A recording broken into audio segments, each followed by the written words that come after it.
What's going on with Justin Baldoni nowadays? Hey everyone, welcome to Learn Something Everyday channel, where we talk, learn, and discover new things every single week. If you're curious about everything and wanting to have a little bit of information about everything, well, you are in the right channel because here we've got something for everyone. So stick around until the end because I bet you don't want to miss every single detail of our topic for today. So yeah, what's going on with Justin Baldoni nowadays? Right now, Hollywood is watching one of its most explosive disputes.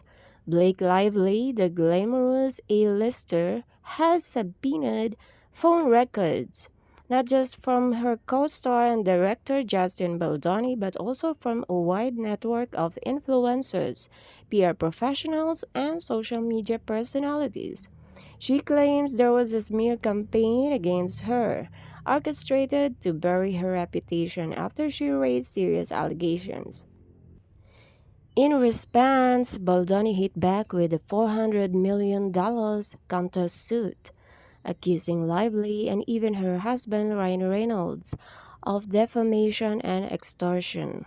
But in June 2025, a judge dismissed most of Baldoni's case, calling parts of Lively's claims legally protected. Now, as they gear up for a trial in March 2026, subpoenas are flying, and the fallout could reshape how we think about influencer accountability, reputation management, and the power dynamics in Hollywood. That's the lightning at the heart of this drama. But to understand the stakes, we need to rewind a bit. Who is Justin Baldoni? How did he rise? What has he struggled with? And how did things possibly unravel? Justin Louis Baldoni was born on January 24, 1984, in Los Angeles. He was raised in Medford, Oregon, in a modest working class environment. His parents, Sam and Sharon Baldoni, practiced the Baha'i faith, and Justin was raised in that tradition too, which emphasizes service, equality, and community. His heritage is mixed. His mother is of Jewish descent, and his father is of Italian descent. Growing up in Oregon, Baldoni struggled to fit in. In interviews and his memoir, Man Enough, he's described feelings of inferiority, particularly around masculinity. He endured bullying, taunting, hazing, and internalized a lot of pain. Even in youth, he showed a heart of service. As a child, he and his father once volunteered together to feed homeless people. This early inclination toward giving back would later shape his career. His rise to stardom and career highlights. After high school, Baldoni moved back to LA. He had initially pursued sports in school, but a serious injury derailed those plans. He soon caught the acting bug. His first roles came in TV, including On the Young and the Restless. His biggest breakout came with Jane the Virgin, where he played Rafael Solano, a role that endeared him to audiences and gave him mainstream recognition. Baldoni didn't stop at acting. He founded Wayfarer Studios, originally Wayfarer Entertainment, a production company focused on inspirational and socially conscious stories. He directed films like 5 Feet Apart in 2019 and Clouds in 2020, and eventually It Ends With Us in 2024. He also created a digital documentary series called My Last Days, which spotlights people living in terminal illness, combining his faith, his drive to serve, and his media skills. Beyond that, he's published books and co-hosts the Man Enough podcast, discussing masculinity, vulnerability, and growth. To really understand how the legal battle could be so fraught, it helps to see not just Baldoni, the public figure, but Justin, the human. His insecurities, his trauma, his growth. Baldoni revealed that he was officially diagnosed with ADHD at age 40.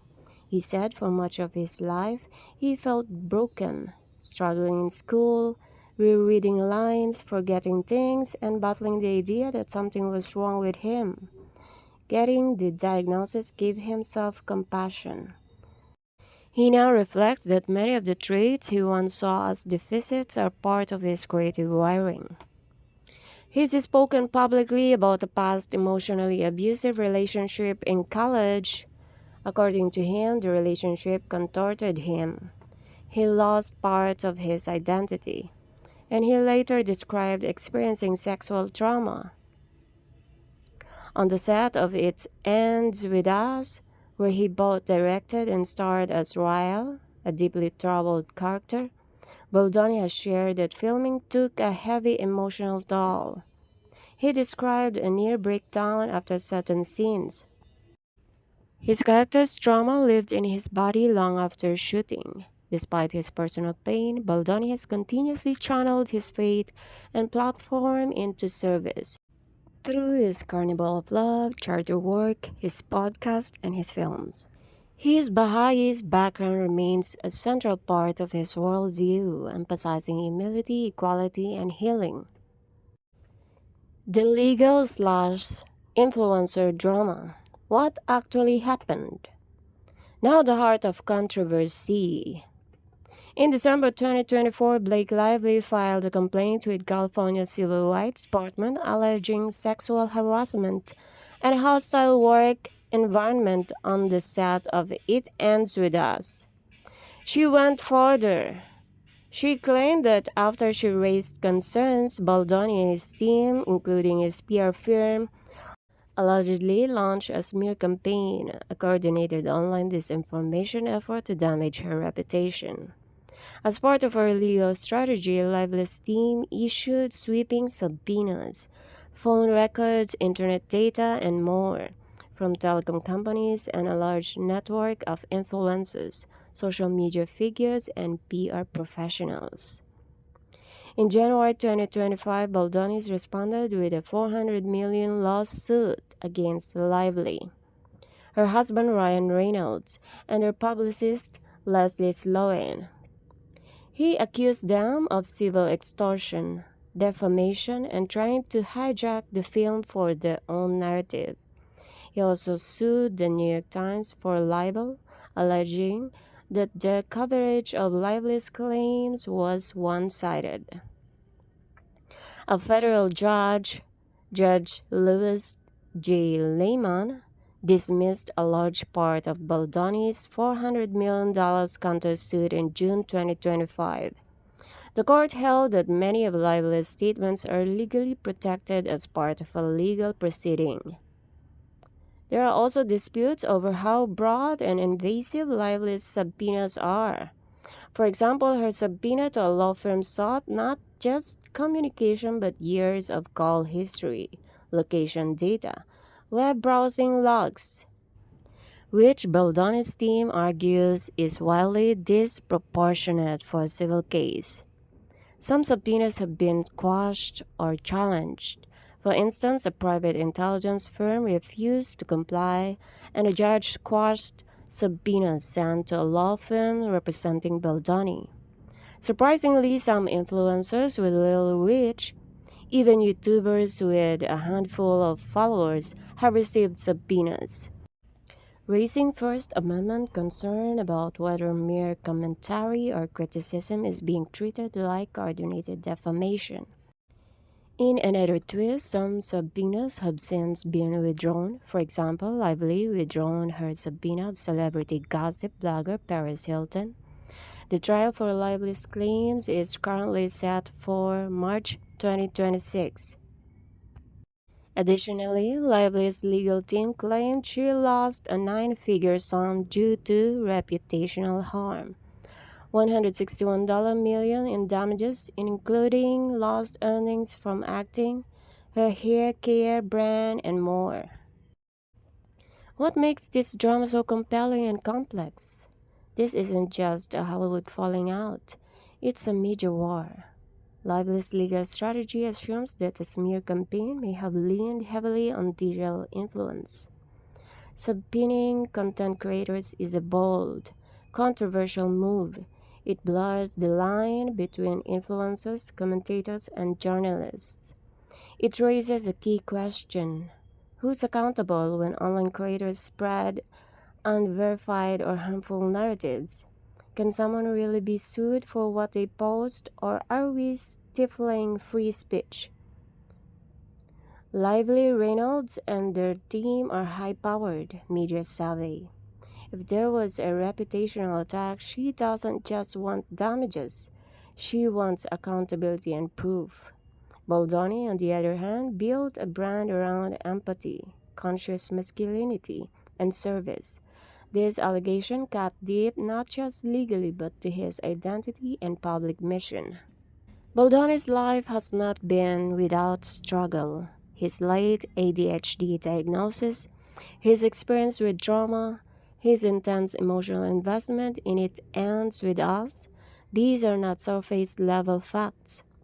Playing a character who is deeply flawed and abusive, as Ryle, while also directing the film, appears to have taken a psychological toll. That vulnerability is powerful, but the legal fight tests whether it can survive in the fire of public scrutiny. The subpoenas themselves are a strategic tool. Lively's team is trying to trace influence, identify who might have helped shape negative narratives about her, and potentially bring them into court. But subpoenas come with backlash from creators, from free speech advocates, and from those who feel they're being dragged into Hollywood conflict for simply voicing opinions. For Baldoni, his countersuit was high risk, high reward. Alleging extortion and defamation at $400 million could either expose the alleged campaign or make him look like he's fighting back desperately. The dismissal is a major setback, but the war isn't over. Life lesson and bigger takeaways from Justin Baldoni's story and this drama. What can we learn? And here are some reflections. Baldoni's openness about his ADHD, trauma, and emotional struggles is courageous. It resonates with many. But being emotionally honest doesn't automatically insulate you from conflict or critique. Vulnerability is powerful, but it still needs boundaries, accountability, and wisdom. When you are influential, whether as a celebrity, creator, or leader, your reach matters. What you say can move public perception. Baldoni's commitment to positivity and social change is admirable, but the dispute shows how quickly public narratives can get weaponized. This case is a masterclass in how modern legal battles are not just fought in courtrooms, but on digital platforms. The use of subpoenas, data gathering, and leveraging influencers demonstrates how media-savvy legal teams need to be in the digital age. For public figures and everyday people, knowing your rights and the potential power of documents is more important than ever. Baldoni's ADHD diagnosis at 40 gave him a new perspective on his past struggles. That's a reminder, understanding ourselves, even later in life, offers a chance for healing. Mistakes, pain, and controversy don't have to define you forever if you are willing to learn and evolve. In high-stakes conflicts, there's rarely a single villain or hero. This legal drama is messy. Each side has made grave accusations, and some truths may lie in cracks rather than extremes. For onlookers, it's a call to be careful, empathetic, and critical. Whether Lively is truly defending her reputation or Baldoni is defending his integrity, both appear to believe deeply in their cause. Fighting publicly for what you believe is right, especially at a great personal risk, takes courage. That's a lesson in civil bravery. So here we are, what began as a creative collaboration, lively starring, Baldoni's directing, it ends with us, has exploded into a legal and media battleground. At its core, this isn't just about money or fame, it's about power, voice, and who shapes the narrative. Justonis Baldoni is not just a romantic lead. He's a man who has carried vulnerability, faith, and ambition. He's built a vision around service and conscious storytelling. But now he is being forced to defend not just his reputation, but his values in a highly public arena. For all of us watching, there's a mirror. In a world of social media, influencers, and endless commentary, how accountable are we for what we say? How much do we weigh the power we wield? And when conflict comes, do we lean into compassion for ourselves and for others? Or do we double down, letting the battle define us? In the end, perhaps the greatest lesson here is this: our stars matter, our struggles matter, and how we choose to respond to crisis can define not just our legacy, but the impact we leave on others. Thank you for listening or watching. Let's keep asking difficult questions and remembering that behind every public battle there's a real human being. Alright, if you had fun watching and listening to this video, make sure to hit the subscribe button and the like button as well as the bell button for you to get notified whenever I post a new video. And also share the good vibes. And don't forget to drop a comment. What do you want to talk about next? Thank you and see you on our next video. Bye-bye.